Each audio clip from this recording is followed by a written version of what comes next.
In the last winter of the Second World War, with Soviet spearheads inside East Prussia and the Reich shrinking by the week, a thin stream of correspondence kept arriving at the Reich Chancellery in Berlin. The letters came from field marshals, serving and retired, some of the most senior soldiers Germany had, and they were about banking.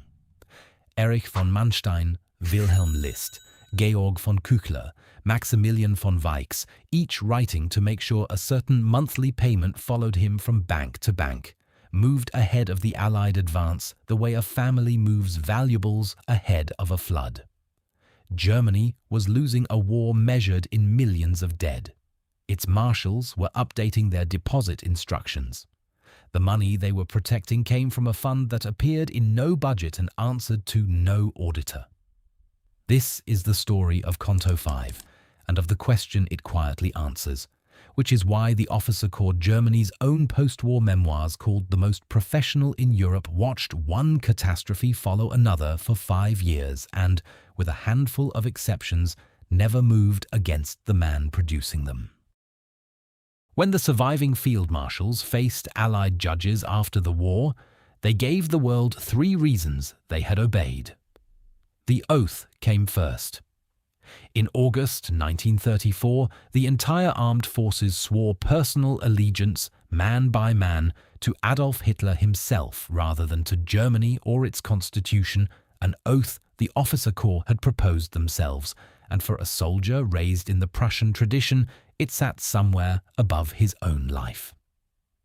Second came the tradition, the unpolitical soldier who executes policy and does not make it. Third came fear, especially after July 1944, when a distant connection to the bomb plot could hang a man on very thin evidence. 80 years of memoirs and documentaries have repeated those 3 reasons in good faith, and each carried genuine weight. Officers went to the gallows on suspicion alone. But the shield the marshals raised at Nuremberg was one they had forged, and the defense left out what had been quietly propping it up for over a decade.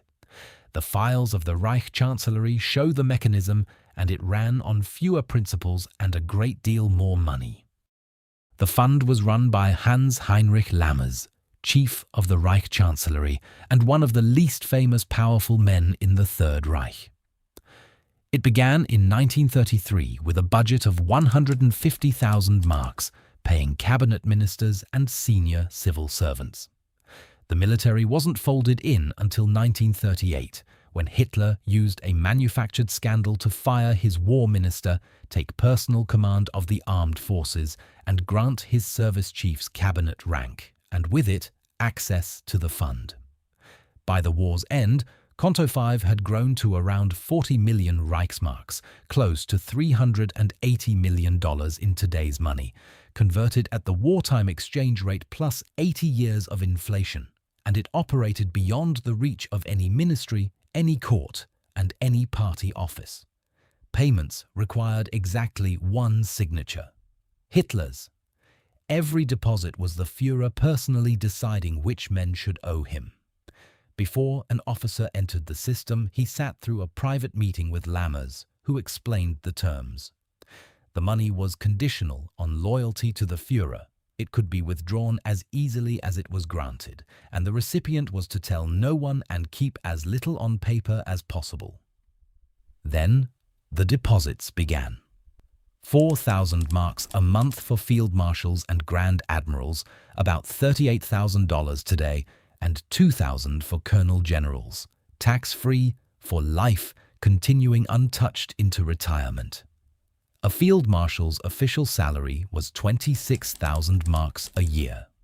The quiet money came to 48,000 marks a year on top of that, which means the secret half of a field marshal's income was nearly twice the size of the public half.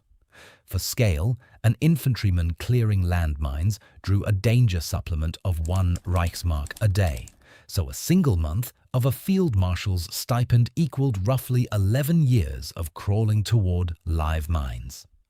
The tax treatment was a second bribe hiding inside the first. By 1939, Germany taxed high incomes at rates reaching 65%, and these officers held lifetime exemptions. Then there were the birthdays. On milestone birthdays, the 50th, the 60th, the 65th, a check arrived, usually for 250,000 Reichsmarks, close to $2.5 million today, almost exactly the price of one Tiger tank. You'll sometimes read online that this was an annual bonus. The records say milestone birthdays, which hardly softens it. And from 1944, with the war visibly lost, came the estates, landed properties running to 1 million marks and beyond, granted tax-free while German cities burned. The first man on this payroll was bought before a single shot of the war was fired. In 1938, Walter von Brauchitsch wanted a divorce his finances could not survive, and Hitler wanted a compliant commander-in-chief of the army. The settlement, put by different accounts anywhere from 80,000 marks to 3 times that figure, was paid for him. The man who would lead the German army into Poland and France began the Second World War personally in his Führer's debt, and colleagues noticed that Brauchitsch, whatever his private misgivings, never once held his ground against Hitler on a decision that counted. Heinz Guderian shows the same mechanism working on a harder target, a man with a genuine record of talking back. In the freezing collapse before Moscow in December 1941, Guderian defied Hitler's order to hold every position and pulled his panzer troops back to save them from encirclement. Field Marshal Günther von Kluge reported the defiance to Hitler, and Guderian was sacked before Christmas. In early 1943, he was informed that if he wanted an estate in occupied Poland, he had only to say which one. He made several trips east to inspect candidates and settled on Diepenhof, over 2,300 acres valued at 1.25 million marks, confiscated from its Polish owner and transferred to Guderian tax-free for life. Joseph Goebbels was soon describing Guderian as a glowing and unqualified follower of the Führer. The criticism stopped. The devotion lasted by one of the war's neater ironies right up until the Soviet advance put the estate behind Russian lines. Subscribe if you want the version of this war that runs on ledgers instead of legends, because the fun's hardest test was still coming. What happens when a marshal takes the money and the resistance comes asking for him anyway? On the 30th of October 1942, Günther von Kluge turned 60 at his headquarters on the Eastern Front, and a courier delivered a personal letter of congratulations from Hitler. Folded into the good wishes was a check for 500,000 Reichsmarks, close to $4.75 million today, double the standard milestone birthday gift, along with a note that improvements to the family estate could be billed directly to the German treasury. He took it. His chief of staff found out. Henning von Tresckow was the operational core of the military resistance, and to him, the check was ordinary corruption wearing a birthday ribbon. He confronted his commander and shamed him into a meeting with Karl Friedrich Goerdeler, the civilian head of the conspiracy, where von Kluge promised he would arrest Hitler on the Führer's next visit to Army Group Center. Weeks later, another gift arrived from Hitler. The promise evaporated. Von Tresckow spent the following 2 years pulling von Kluge back toward the conspiracy, and the pattern never changed. Consent in the quiet moments, paralysis at the moment it mattered. The moment that mattered most came on the 20th of July 1944, by which point von Kluge was commander-in-chief in the West. In Paris, General Karl Heinrich von Stülpnagel had executed his part of the coup flawlessly. The SS and SD leadership of the city sat under arrest, and the plot in the West needed only von Kluge's word to open contact with the Allies. Stülpnagel drove to his headquarters to get it.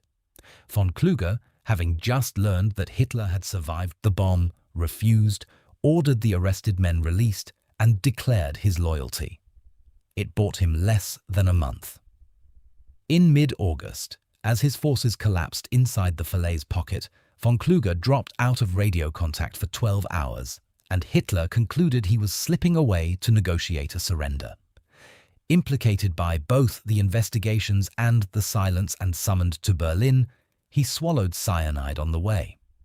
Hitler, by the account of those around him, had always regarded his gifts as a purchase that entitled him to von Kluge's obedience in full. For 2 years, on the evidence, he had been right, and the double price on von Kluge's loyalty was not an accident. In December 1941, Fedor von Bock was relieved of his command in front of Moscow. His first act was not to protest the decision. It was to contact Hitler's aide Rudolf Schmundt and ask whether losing the command meant losing the payments too. Line up the recipients and the pattern von Bock had absorbed emerges, one that nobody designed by accident. The convinced National Socialists in uniform, men like Walter Model, Karl Dönitz and Ferdinand Schörner, received comparatively modest sums. The largest money flowed toward the skeptics, toward Gerd von Rundstedt, toward Erich Raeder, toward officers whose enthusiasm the regime privately doubted. Hitler was paying the most for the allegiance he trusted least, the way an insurer prices the house most likely to burn. Wilhelm Ritter von Lieb is the file historians keep returning to. In the summer of 1941, commanding Army Group North, Lieb learned firsthand of the massacres being carried out around Kaunas in Lithuania, thousands of civilians shot behind his own front. He sent mildly critical reports up the chain. Schmundt informed him that such complaints were out of line and that the army was to stay clear of the matter. That September, a birthday check of the standard size reached Lieb's account. His reports stopped. 2 years later, the state bought him an entire district of Bavarian forest valued at 638,000 marks to build his retirement on. Norman Goda, the historian who did more than anyone to drag Konto 5 into the light, treats Lieb as the representative case, an officer whose revulsion was genuine, documented, and for sale. Friedrich Paulus supplies the control experiment. Days before the surrender at Stalingrad, Hitler promoted him to field marshal by radio. No German field marshal had ever been taken alive, and everyone in the chain of command understood the promotion for what it was. Paulus chose captivity instead. After he surrendered in January 1943, his payments continued, deposited faithfully for his family while he sat in Soviet captivity.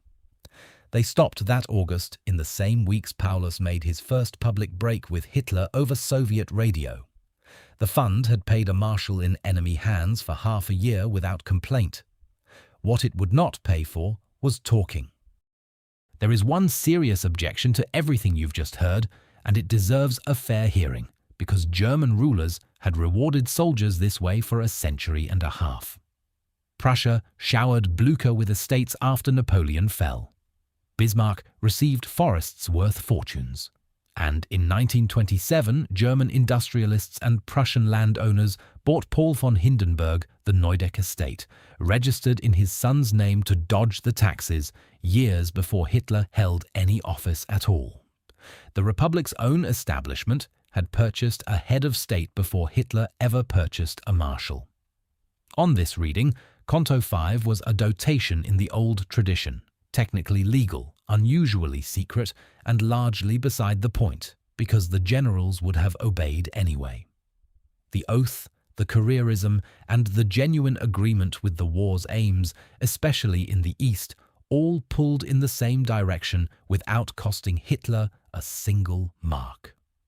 Model needed no estate to fight to the last day. Johannes Blaskowitz, one of the few generals who formally protested the atrocities in Poland, never joined any conspiracy, condemned the July plot, and drew the payments too, which you can read either as proof the money worked or as proof it was never needed. One piece of correlation refuses to go away, though. The men who actually carried the bomb plot, Stauffenberg, Tresco, Olbricht, the colonels and staff officers who died for it, sat below the payroll line. With one real exception, Erwin von Witzleben, who was still on the 1944 payment rolls when he joined the conspiracy, the resistance was staffed almost entirely by men Konto 5 had never touched. After Witzleben was hanged, the state didn't stop at removing him from the list. It sent auditors to his family and demanded the bribes repaid. Above the line, silence. Below it, the plot. The secret account outlived Hitler's victories. It never appears in the memoirs. At Nuremberg, Brauchitsch denied under oath that he'd ever taken a bribe, and his own bank records contradicted him. Halder tried the same and went silent when the prosecutor produced the deposits. Lammers's no records rule had been the point all along. Money a man has to hide is money that owns him. Whatever the oath began, the fund made sure it was never tested. And its truest epitaph was written in that final winter in the letters rerouting the payments ahead of the Allied armies. The Reich was in ruins. The marshals were protecting the account number. So weigh it yourself. Without Konto 5, does the officer corps move against Hitler years earlier, or does the oath hold them in place all the same? If this is the version of the war you want more of, subscribe. The ledgers usually explain what the legends can't. Thanks for watching.